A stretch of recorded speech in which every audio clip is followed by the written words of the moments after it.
प्रिय विद्यार्थियों, आज के इस व्याख्यान में आपका स्वागत है। इस व्याख्यान में एमएससी मैथमेटिक्स प्रीवियस ईयर के चतुर्थ प्रश्न पत्र के यूनिट 1 के एक टॉपिक को सम्मिलित किया गया है।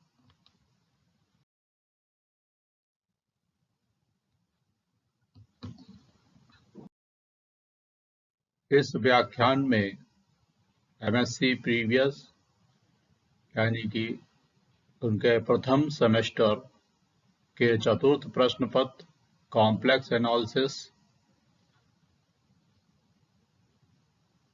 के प्रथम यूनिट के एक टॉपिक कॉची-गॉस थ्योरम को इस व्याख्यान में सम्मिलित किया गया है। इसके पूर्व के व्याख्यान में हम कॉम्प्लेक्स इंटीग्रेशन और absolute value of complex integral के बारे में अध्ययन कर चुके हैं। कॉची-गॉस थ्योरम के बारे में अध्ययन करने से पूर्व हमें पूर्व के व्याख्यान में पढ़े हुए कॉम्प्लेक्स इंटीग्रेशन और absolute value of complex integral का ज्ञान होना आवश्यक है। अतः विद्यार्थियों को चाहिए कि इस व्याख्यान को समझने से पूर्व के व्याख्यान में सम्मिलित किए गए टॉपिक्स कॉम्प्लेक्स इंटीग्रेशन और absolute value of a complex integral के बारे में अध्ययन कर लें। साथ ही कॉची-रीमैन इक्वेशन और Green theorem for two dimension के बारे में भी जानकारी होना आवश्यक है। इसलिए इस व्याख्यान में पूर्व ज्ञान के लिए Cauchy-Riemann equations, green theorem for to dimensions को भी सम्मिलित किया गया है। कॉम्प्लेक्स इंटीग्रेशन और absolute value of complex integral के बारे में विद्यार्थी पूर्व व्याख्यान से ही परिचित हैं। इस व्याख्यान के उपरांत विद्यार्थी कॉची थ्योरम और कॉची-गॉस थ्योरम के बारे में जान पाएंगे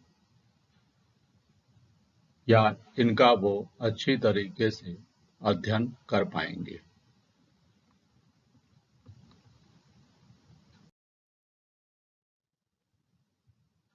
इस व्याख्यान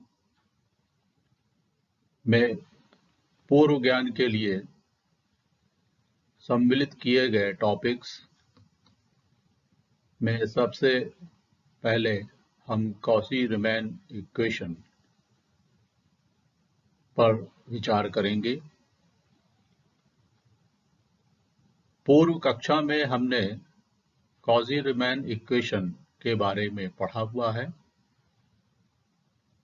यहाँ पर पुनः उनका स्मरण किया जाना आवश्यक है।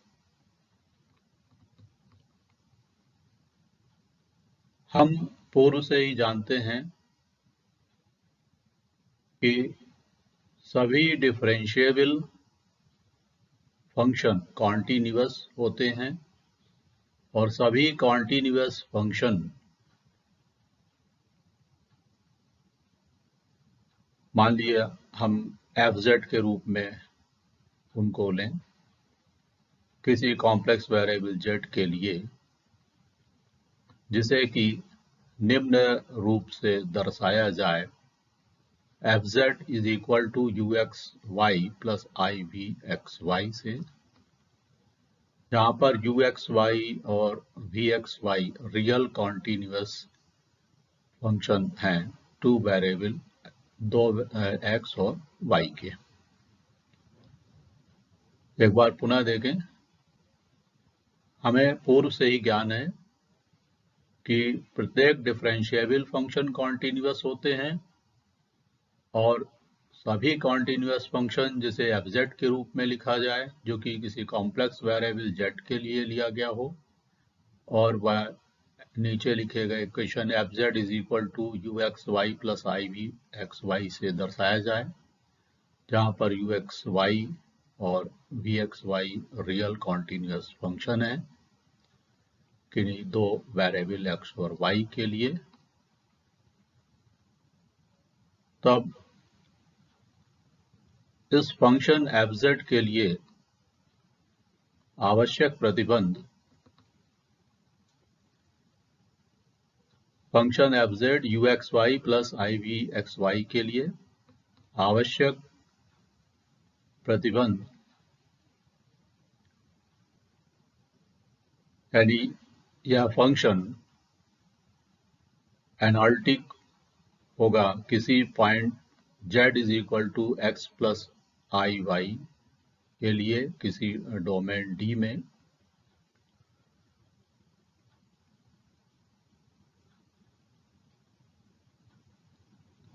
यदि partial derivative del u by del x, del u by del y, del v by del x और del v by del y exist करने चाहिए और साथ में आगे लिखे गए इक्वेशन को सेटिस्फाई भी करना चाहिए। पुनः एक बार देखें, the necessary condition for a function fz to be analytic at any point z is equal to x plus iy of a domain D of the function f is that the partial derivative del u by del x, del u by del y, del v by del x and del v by del y should exist and satisfy the equation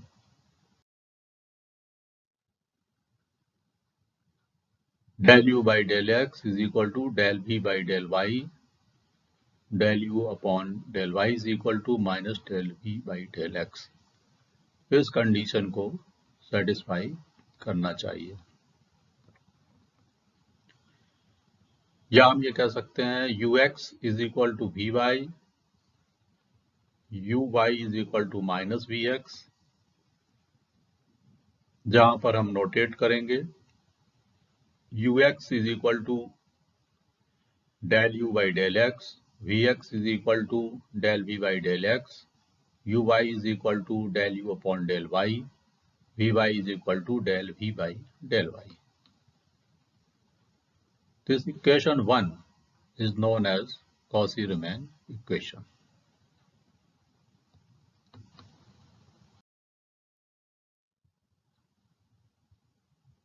पूर्व ज्ञान के तहत हम green theorem for to dimensions पर discuss करेंगे, अर्थात इस व्याख्यान में लिए गए टॉपिक पर चर्चा करने के पूर्व हमें green theorem for to dimensions का भी ज्ञान होना आवश्यक है।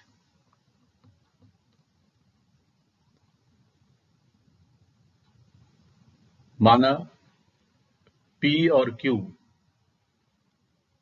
किन्हीं दो वेरिएबल x और y के सिंगल वैल्यूड और कॉन्टिन्यूअस फंक्शन है और साथ में x और y वेरिएबल के लिए पार्शियल कॉन्टिन्यूअस पार्शियल डेरिवेटिव को भी रखते हैं, और ये कॉन्टिन्यूअस पार्शियल डेरिवेटिव किसी सिंपली कनेक्टेड रीजन R में है, जो कि किसी क्लोज कॉन्टूर C के द्वारा इनक्लोज किया गया है तब C के द्वारा इनक्लोज किए गए सिंपली कनेक्टेड रीजन D के अलोंग लिए गए डबल इंटीग्रल को हम C के अलोंग लिए गए कर्वी लीनियर इंटीग्रल के बराबर लिख सकते हैं। फिर से देखें, suppose P and Q are single valued and continuous function of two variable x and y having continuous partial derivative with respect to both variable x and y in a simple connected region R and containing the closed contour C, then the double integral taken over the simply connected region D enclosed by C is equal to the curvilinear integrals taken round C. That is, it is written as double integral D del Q by del X minus del P by del Y dx dy is equal to integral C P dx plus Q dy. So it is a Green theorem for two dimension.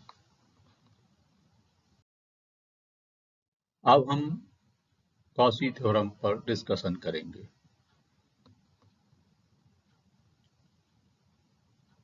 Cauchy theorem का statement हम देखते हैं। मान लिया जाए fz किसी variable z के लिए एक एनालिटिक फंक्शन है और fz का डेरिवेटिव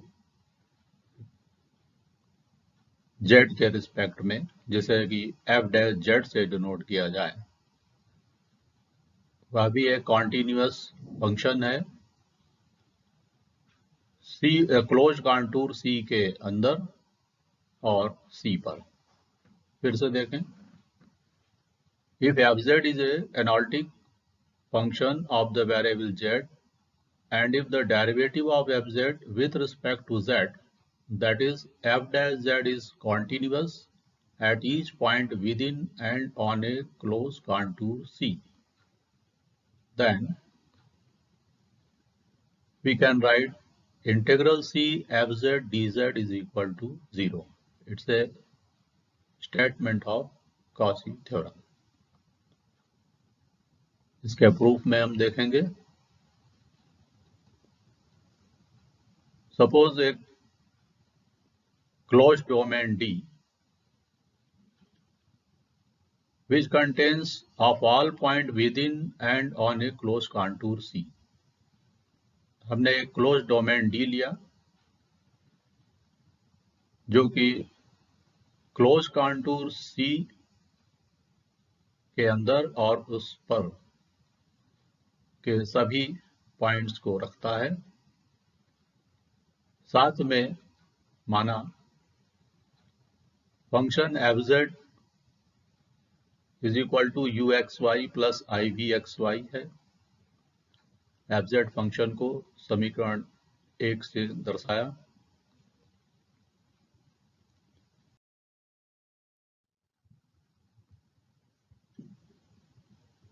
अब हम कर्वीलिनियर इंटीग्रल इक्वेशन 1 पर अप्लाई कर देते हैं और हमें रिजल्ट मिलेगा integral C fz dz is equal to integral C uxy plus ivxy multiple dx plus I dy। यह रिजल्ट हमें z is equal to x plus iy होने पर dz is equal to dx plus I dy देगा और इसका substitution करने पर हमें ऊपर लिखा गया इक्वेशन प्राप्त हो जाएगा।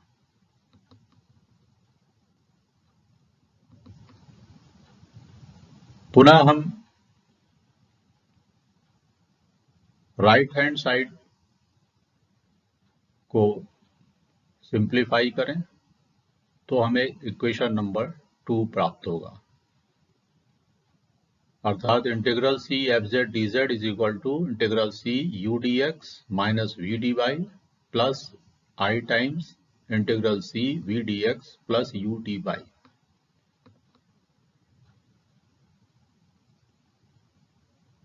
Which have by Cauchy-Riemann equation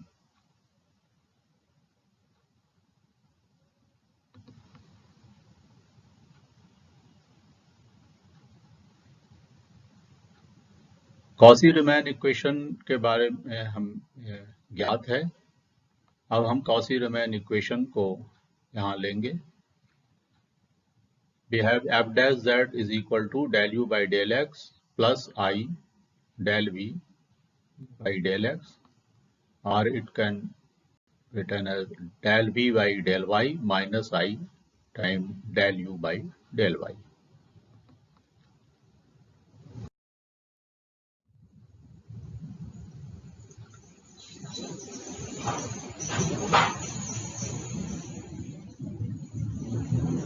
Since f dash z is continuous in D, जैसा कि हम जानते हैं कि f dash z domain D में कॉन्टिन्यूअस है, इसलिए partial derivative del u by del x, del u by del y, del v by del x और del v by del y exist करेंगे और वो सभी कॉन्टिन्यूअस होंगे D में।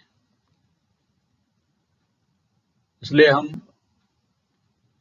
पिछले इक्वेशन पर, पूर्व में लिए गए इक्वेशन पर Green theorem for two dimension apply कर सकते हैं, क्योंकि यहाँ पर Green theorem for two dimension की सभी कंडीशंस सेटिस्फाइड हो रही हैं।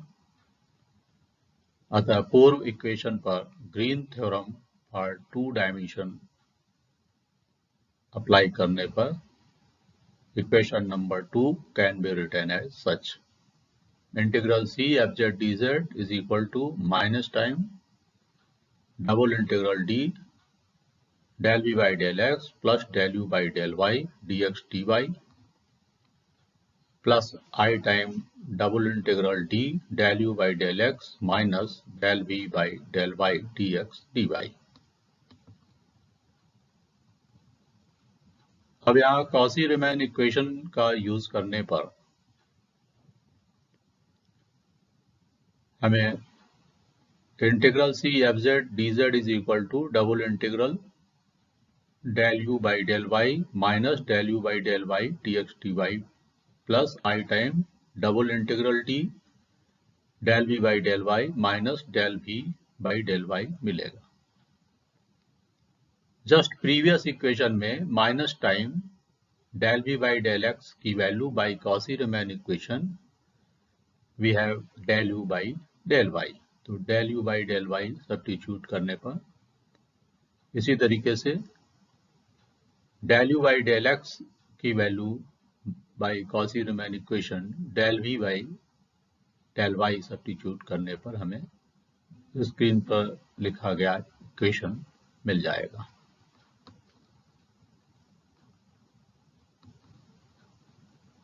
And finally we get integral c f z dz is equal to 0.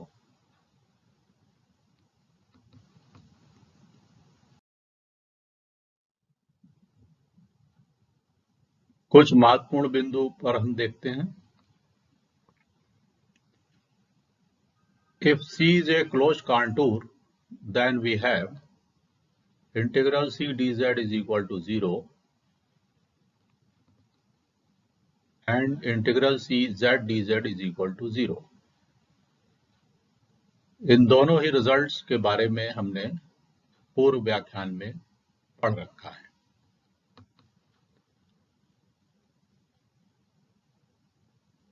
Next important point है गोस्ट लेमा। कॉची-गोस्ट थ्योरम पर डिस्कशन करने से पूर्व हमें गोस्ट लेमा के बारे में जानना आवश्यक है। गोस्ट लेमा का स्टेटमेंट देखें। If fz be analytic within and on a closed contour C, then for any given epsilon greater than 0, it is always probable to divide the region inside C into finite number of meshes, either part of a square, suppose Dn, or complete square, suppose Cn, such that within each mesh there exists a point Z0 such that modulus of the fz minus fz0 upon z minus z0 minus f dash z0 is less than epsilon। फिर से देखें, यदि fz किसी close contour के अंदर और contour पर analytic हो, तब एक दिए गए एप्सिलॉन ग्रेटर देन 0 के लिए यह हमेशा संभव होता है कि हम क्लोज कॉन्टूर C के रीजन को फाइनाइट नंबर ऑफ मैसेस में डिवाइड कर सकें, या तो वो किसी स्क्वायर का पार्ट होंगे या एक कंप्लीट स्क्वायर हो सकता है, और इस प्रकार से हम डिवाइड कर सकते हैं कि प्रत्येक मैश में एक पॉइंट Z0 इस प्रकार होगा कि modulus of the fz minus fz0 upon z minus z0 minus f dash z0 less than epsilon, और यह कंडीशन z की सभी वैल्यू के लिए जबकि z 0 के इक्वल न हो, मैश पर या मैश के अंदर सेटिस्फाइड करेगी।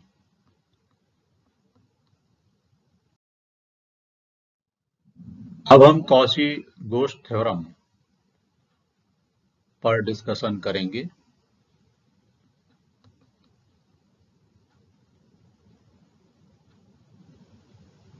कॉची-गोस्ट थ्योरम का स्टेटमेंट देखते हैं। If A function fz is analytic and one valued inside and on a simply closed contour C, then integral C fz dz is equal to 0। यदि कोई फंक्शन fz वन वैल्यूड हो और किसी simply closed contour C के अंदर हो, तब integral C fz dz 0 होगा। प्रूफ में हम देखते हैं, एक हमने डोमेन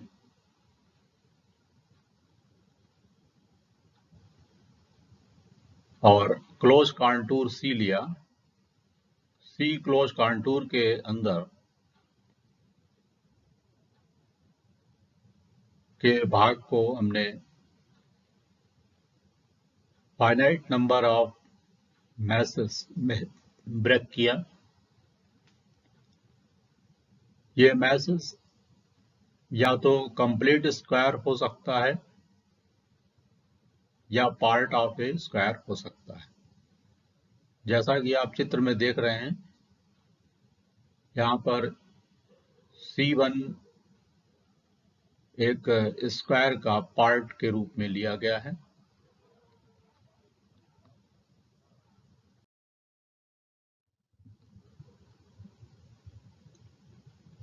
तो हमने एक क्लोज कॉन्टूर C लिया, उसको n स्क्वायर्स में डिवाइड कर लिया, जिसे कि हम C1, C2, Cn से डिनोट कर रहे हैं। और सपोज किया कि function f z within and on C, C के अंदर और सी पर एनालिटिक है,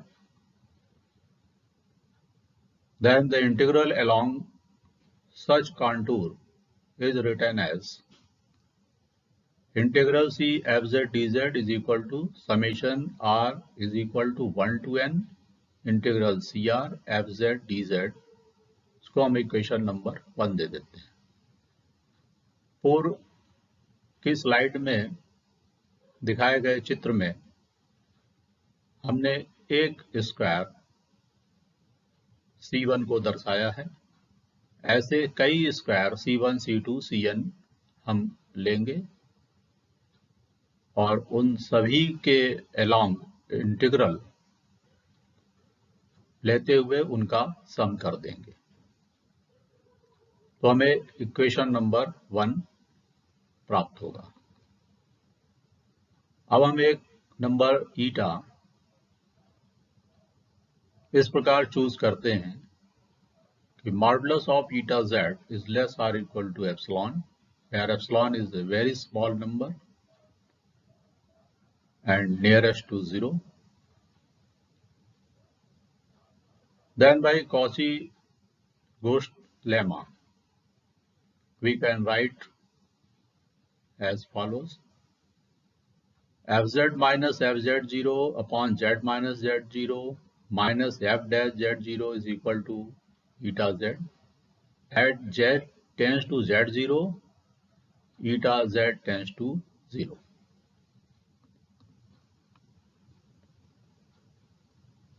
Or it can be written as fz is equal to z minus z0 f dash z0 plus z minus z0 eta z plus f dash z0.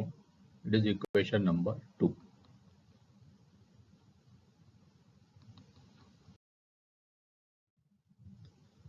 Equation number 2 को equation 1 में use करने पर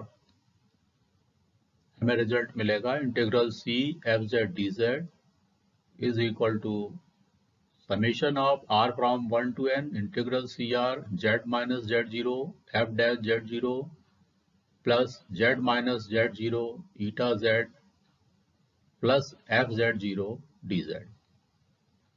इस equation को और simplify करने पर,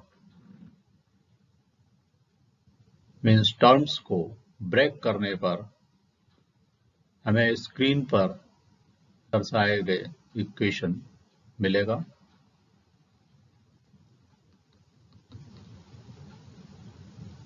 और सिंप्लीफाई करने पर हमें final result summation r is equal to n integral cr z minus z0 eta z dz मिलेगा।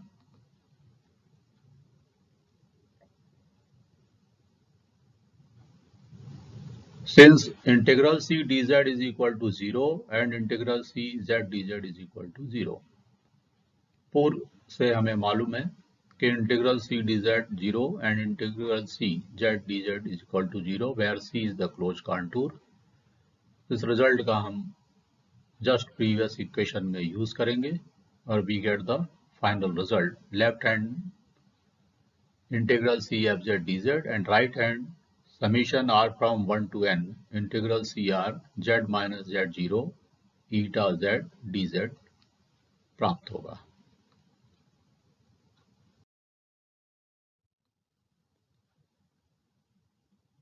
पूर्व स्लाइड के अंतिम इक्वेशन में हम दोनों पक्षों में मॉडुलस अप्लाई करें। We get mod of the integral c fz dz is equal to modulus of the summation r from 1 to n integral cr z minus z0 eta z dz।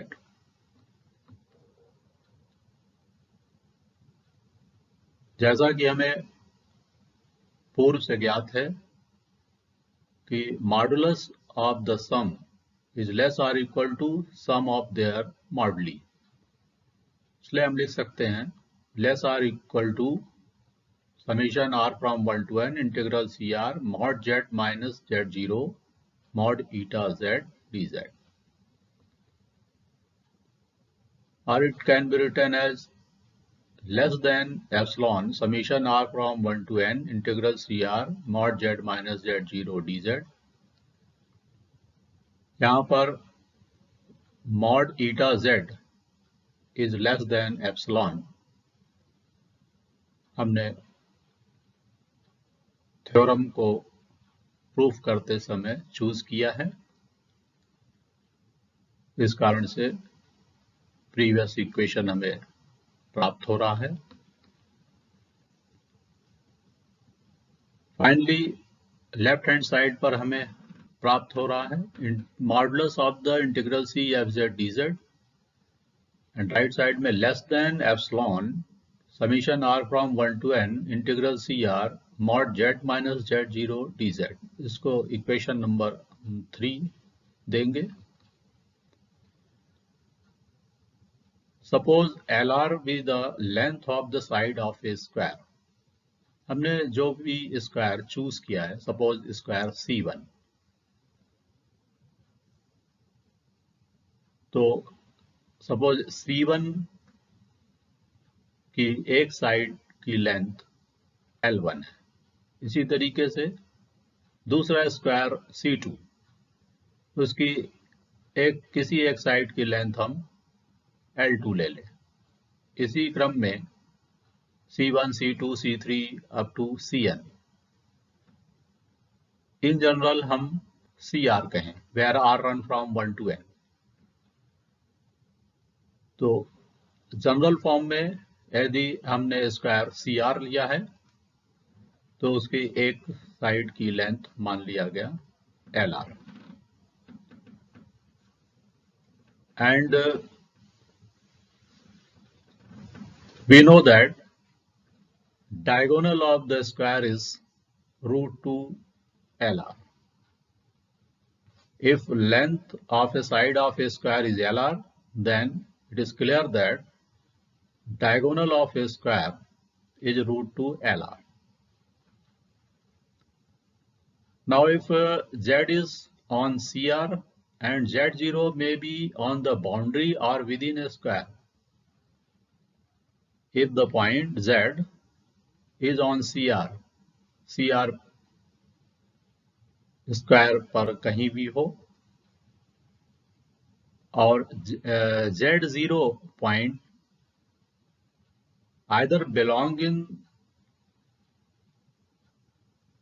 within the square or on the boundary of the square, then it is clear that the distance between Z and Z0 cannot greater than the length of the diagonal. It means modulus of the Z minus Z0 cannot greater than the length of the diagonal, means √2 LR. That is, we can write mod Z minus Z0 less or equal to √2 LR. So by equation number 3, it means mod Z minus Z0 less or equal to √2 LR का उपयोग हम equation number 3 में करें तो हमें result मिलेगा modulus of the integral C F Z D Z less than epsilon √2 LR multiple by R summation R from 1 to n integral CR dz,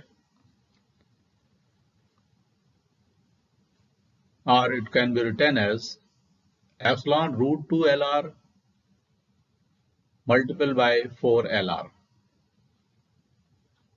और 4 LR हमें प्राप्त हो रहा है लेंथ ऑफ द स्क्वायर से। We have already length of the square CR dz is equal to 4 LR. We have LR is the length of a side of a square. So clearly, length of the square is 4 LR. So it is clear that integral CR dz is equal to 4 LR. because we have already integral CR dz is the length of the contour CR. So finally we get mod of the integral CFZ dz is less than epsilon 4 LR square root 2, or it can be written as modulus of the integral CFZ dz less than epsilon, or it can be written as integral CFZ dz is equal to 0.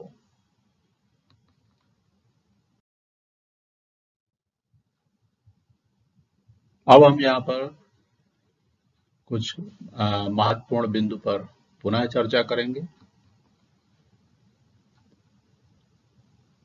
If fz be analytic in a simply connected domain D, then the integral along any rectifiable curve in D joining any two given points of D is the same, or the integrals does not depend upon the curve joining two points. Suppose किया कोई function fz simply connected domain D में analytic है, तब उस domain D में किसी भी रेक्टिफिएबल curve के अलोंग लिया गया इंटीग्रल,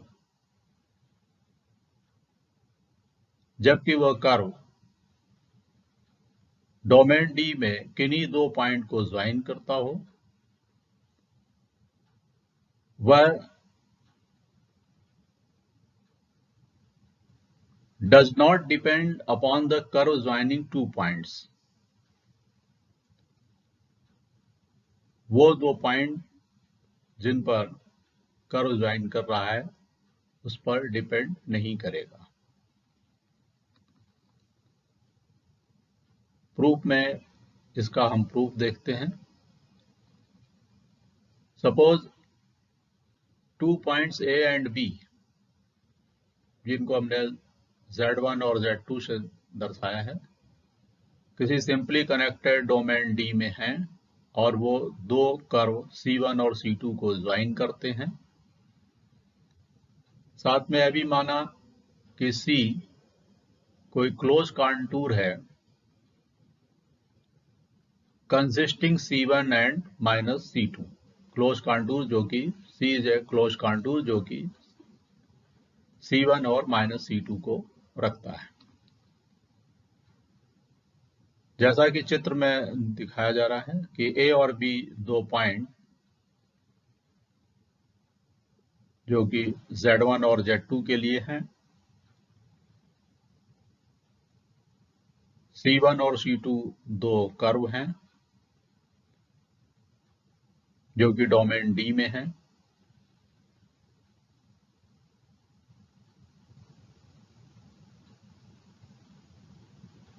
डायरेक्शन में A से B और फिर B से A आते समय C1 पॉजिटिव और C2 नेगेटिव डायरेक्शन में होंगे. इसलिए हम इंटीग्रल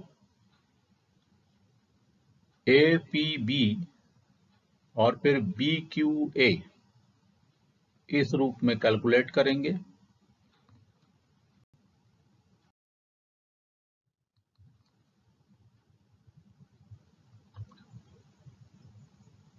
तो हम कॉची थ्योरम की सहायता से लिख सकते हैं integral APB QA fz dz is equal to 0, or it can be break in two terms. First curve C1 के along integral APB fz dz plus integral BQA fz dz. Next step में हम इसे लिख सकते हैं integral C1 fz dz minus integral C2 fz dz. हमें APB से होते हुए फिर BQA पर चलते हुए ए तक पहुंचना है। इसलिए ए पी बी बिंदुओं को सम्मिलित करने पर हमें C1 कर्व का पाथ मिलेगा, और जब हम BQA इस क्रम में चलेंगे तो हमें C2 कर्व का पाथ निगेटिव डायरेक्शन में मिलेगा। और फाइनली हम लिख सकते हैं integral C1 FZ dz is equal to integral C2 FZ dz।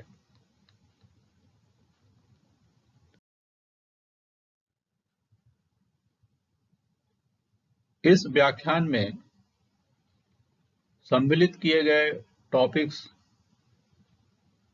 को और अच्छी तरीके से पढ़ने के लिए कुछ रेफरेंसेस यहाँ पर दिए जा रहे हैं। विद्यार्थी उन रेफरेंसेस की सहायता से इस व्याख्यान में सम्मिलित किए गए टॉपिक्स को और अच्छी तरीके से समझ पाएंगे।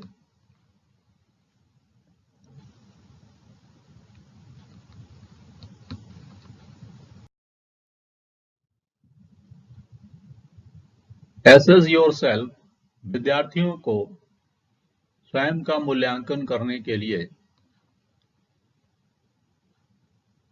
कुछ बिंदु यहां पर दिए गए हैं जिनका वो गहराई से अध्ययन करें।